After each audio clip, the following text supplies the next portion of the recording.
आपके अंदर बताओ। यीशु मसीह हालेलुया हालेलुया। यीशु मसीह तो है आपके अंदर में आत्मा। और आपका बच्चा नहीं है जी, आपका आत्मा। हालेलुया। तो तुम बोल रहे हो कि एक हफ्ता नहीं खाएंगे तो नहीं चलेगा, पास्टर जी खाने बिना तो नहीं रह सकते, तो उसको भी खिलाओ जो आपके अंदर में है उसको। यीशु मसीह तो है ना, उसी वही तो खिलाना चाहता है। यीशु मसीह आपके अंदर में है बिल्कुल, लेकिन वो आपके बच्चे जो अंदर में है, आपके आत्मा, उसको खिलाना चाहता है परमेश्वर। तो उसके लिए तुम सजग क्यों नहीं चर्चे के लोग? जिसके जो स्वर्ग में जाएगा वो आत्मा, ये शरीर तो एक दिन क्या हो जाएगा, नष्ट हो जाएगा और पृथ्वी में मिल जाएगा। लेकिन जिस बात की मैं चर्चा कर रही हूँ, जिसके विषय में मैं बोल रही हूँ, वो है आपका आत्मा।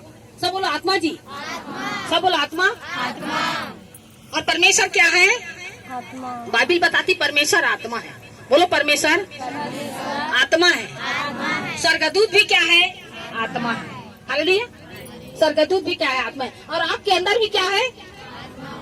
आप जिंदा हो इसलिए बाहर बैठे हुए यहाँ पर, आपके अंदर में आत्मा है इसलिए। और वो आत्मा जब निकल जाएगा तो उसको क्या बोलते हैं? अरे मर गया फलाना मर गया, जाओ माटी देने ले जाओ, उसको ऐसे करो, इसको घर से निकालो, जल्दी जल्दी लेकर जाओ। तो किसकी कीमत है जी? तुम शरीर की कीमत को समझते हो? हम भी समझते हैं कि शरीर बिना आत्मा नहीं रह सकता। हालेलुया। तुम इस शरीर की कीमत को समझते हो? कभी तुमने अपने आत्मा की कीमत लगाई है? सारे दुनिया की संपत्ति को एक तरफ कर दोगे ना तो आत्मा का भार वजन ज्यादा हो जाएगा। तारीफ कर जोर से।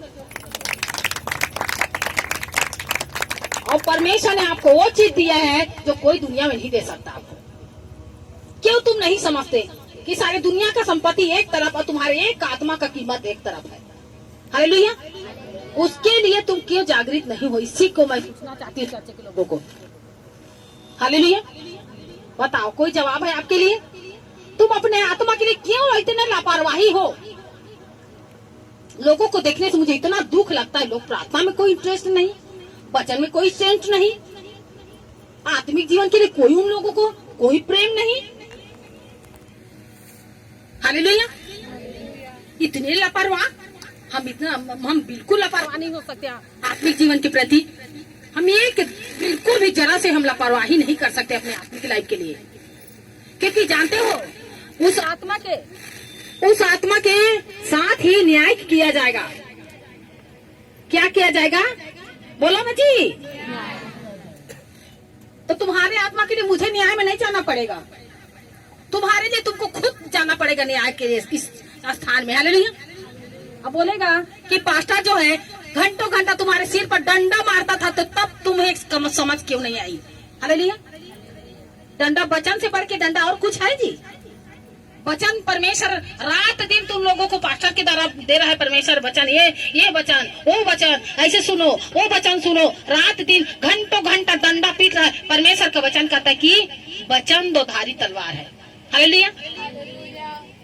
तो आपके आत्मा के साथ परमेश्वर क्या कहेगा कि तूने माना क्यों नहीं? परमेश्वर कहता है, पुराने नियम पढ़ के देखो, मैं तुम्हारे बीच में एक नबी खड़ा करूंगा। क्या खड़ा करेगा? उसकी तुम सुनना। क्या तुम सुनते हो? परमेश्वर कहता है कि तुम्हारे बीच में मैं नबी खड़ा करूंगा, उसकी तुम सुनना। अगर तुम नहीं सुनोगे उसका हिसाब तुमसे लिया जाएगा। पढ़ लेना, व्यवस्था विद्वान की पुस्तक आप पढ़ लेना, उसमें लिखा है। अगर उसकी तुम नहीं सुन रहे हो और सुन भी रहे हो, मान नहीं रहे हो ना, उसका हिसाब तुमसे ही लिया जाएगा। अब तो हिसाब देने के लिए भी तैयार हो जाओ आप लोग। अपने आत्मा के प्रति तुम लोग जागरूक नहीं हो, अपने आत्मा के लिए तुम वफादार ईमानदार नहीं हो, तुम दूसरे को नहीं बचा सकते। हालेलुया। इसीलिए वही सुतुर मुर्गी की तरह बच्चे को उत्पन्न कर दिए, बपतिस्मा ले लिया, पवित्र आत्मा से भर गए और लापरवाही बन गए एकदम से। और वो बच्चा एकदम दुबला पतला हो गया है। अगर तुम उसका इलाज नहीं करवाओगे, बचेगा वो बच्चा? बताओ जी, बताओ ना। सब चुप। हालेलुया। सन्नाटा छा गया। तुम्हारे बच्चे को तुमने उत्पन्न कर लिया जिस दिन तुमने बपतिस्मा लिया है। अब वो एकदम से वो कमजोर पड़ गया है, दुबला पतला, एकदम से हड्डी झलक रहा है। अब उसका इलाज नहीं करवाओगे, एनआरसी लेकर नहीं जाओगे, डॉक्टर के पास नहीं ले जाओगे, ट्रीटमेंट नहीं करवाओगे, वो बच्चा बचने वाला नहीं है। मैं किस बच्चे की बात कर रही हूँ, संसार के लोग नहीं समझ सकते इसको। मैं आपके आत्मा के बारे में बात कर रही हूँ। हालेलुया। फिर क्या होगा? एक व्यक्ति जब मर जाता है उतना दुख नहीं होता जब एक व्यक्ति का आत्मिक डेथ हो जाता है, तो कितना दुखदायक हो जिंदगी। हालेलुया। जब एक व्यक्ति का आत्मिक डेथ हो जाता है, ना तो प्रार्थना कर पाता है, ना तो वचन पढ़ पाता है, ना तो उसको संगति अच्छा नहीं लगता है। आज बहुत सारे लोग ऐसे बन गए हैं, मृत्यु के दशा में है। हालेलुया। तो तुम लोग प्रार्थना करने के लिए बोलो, चलो तो जी चर्चे लोग प्रार्थना करो, वो प्रार्थना में नहीं बैठेंगे क्योंकि उनका बच्चा मर चुका है। हालेलुया। कौन? आत्मा। बोलो आत्मा।